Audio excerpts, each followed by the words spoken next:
بسم اللہ الرحمن الرحیم۔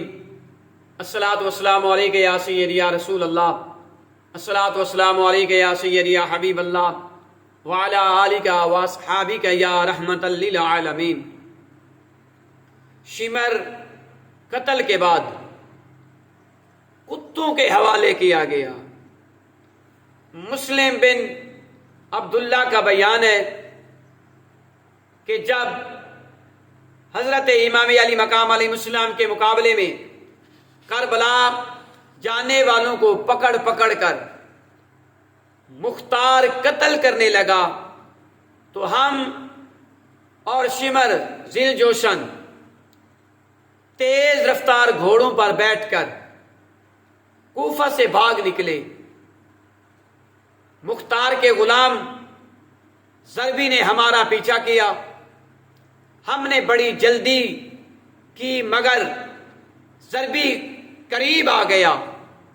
شمر نے ہم سے کہا تم گھوڑے کو ایڑی لگا کر ہم سے دور ہو جاؤ، شاید غلام میری طاق میں آ رہا ہے۔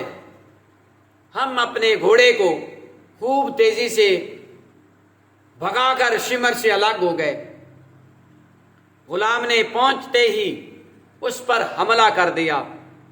پہلے تو شمر اس کے وار سے بچنے کے لیے گھوڑے کو چکر دیتا رہا، اور جب ضربی اپنے ساتھیوں سے دور ہو گیا تو شمر نے ایک ہی وار کیا اور ضربی کی کمر توڑ دی۔ ضربی کو قتل کرنے کے بعد شمر ایک گاؤں میں پہنچا جو وہاں قریب تھا، جو دریا کے کنارے واقع تھا۔ اس نے گاؤں کے ایک کسان کو بلا کر مارنا پیٹا اور اسے مجبور کیا کہ میرا خط مصعب بن زبیر کے پاس پہنچاؤ۔ اس خط پر لکھا تھا شمر ذیل جوشن کی طرف سے امیر مصعب بن عمیر کے نام۔ کسان اس خط کو لے کر روانہ ہوا۔ راستے میں ایک بڑا گاؤں تھا جو آباد تھا، جہاں کوتوال ابن عمرہ چند سپاہیوں کے ساتھ جنگی چوکی کیمپ کرنے کے لیے آیا ہوا تھا۔ یہ کسان اسی گاؤں کے ایک کسان سے مل کر شمر نے جو اس کے ساتھ زیادتی کی تھی اس کو بیان کر رہا تھا کہ ایک سپاہی ان کے پاس سے گزرا۔ اس نے شمر کے خط اور اس کے پتہ کو دیکھا، پوچھا کہ شمر کہاں ہے۔ اس نے بتایا، معلوم ہوا کہ 15 کلومیٹر کے فاصلے پر شمر ہے۔ ابو عمرہ فوراً اپنے سپاہیوں کے ہمراہ تھا جو شمر کی طرف چل رہا تھا۔ مسلم بن عبداللہ کا بیان ہے، ابو عمرہ فوراً اپنے سپاہیوں کو لیے ہوئے شمر کی طرف بڑھے۔ میں نے اس سے بہتر کہا تھا کہ ہم لوگ اس جگہ سے روانہ ہو جائیں، اس لیے ہمیں یہاں ڈر معلوم ہو رہا ہے۔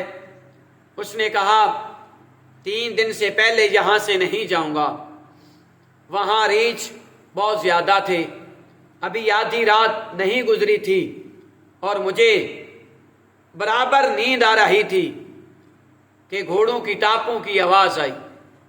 میں نے اپنے دل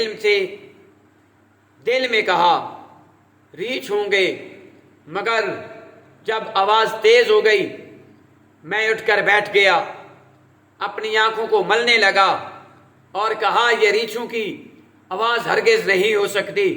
اتنے میں انہوں نے پہنچ کر تکبیر کہی اور ہماری جھونپڑی کو گھیرے میں لے لیا۔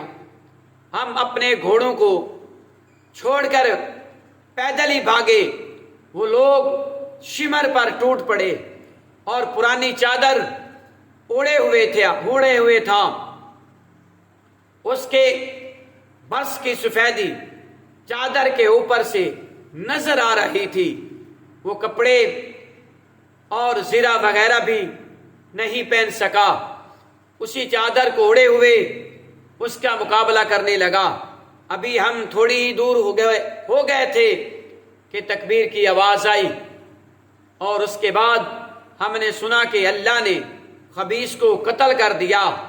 پھر ان لوگوں نے اس کے سر کو کاٹ کر لاش کو کتوں کے حوالے کر دیا۔ یہ انجام ہے شمر کا، جس نے امام علی مقام علیہم السلام کا سر انور آپ کے جسم اقدس سے جدا کیا۔ تو رب ذوالجلال نے اس دنیا میں ہی اس کو سزا دی، اور قیامت والے دن کی سزا تو بہت بڑی سخت ہے۔